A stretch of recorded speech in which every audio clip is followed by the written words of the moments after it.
If you end up losing mobility at the thoracic spine and at the hip, the lumbar spine is going to have to compensate by becoming more mobile and losing its stability, and that could cause a lot of low back pain. So, a few assessments that we could do, we could take a look.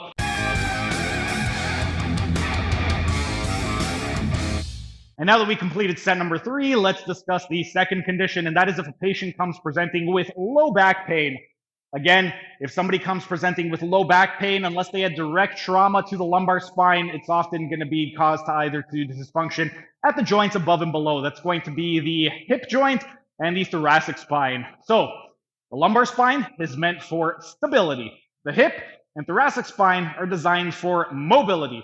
So if you end up losing mobility at the thoracic spine and at the hip, the lumbar spine is going to have to compensate by becoming more mobile and losing its stability, and that could cause a lot of low back pain. So a few assessments that we could do, we could take a look at the hip, the lumbar spine, and the thoracic spine. At the hip, again, active straight leg raise. So for the active straight leg raise, you would have a patient lay down in supine position on their back.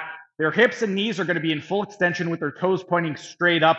And then you're just going to instruct them to inhale as they flex their hip up to the sky as high as they can.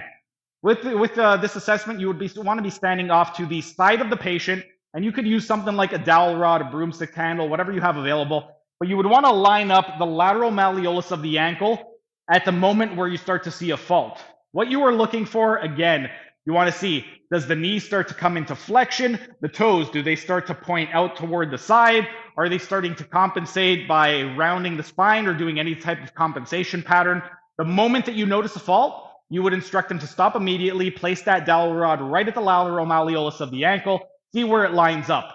Ideally, you want to see 160 to 180 degrees of hip flexion for normal function. That would be somewhere between mid-thigh and anterior superior iliac spine. So if they're able to cross the middle half of the thigh, they're going to have good mobility in the hip. You don't really need to work on their hip hinging mechanics.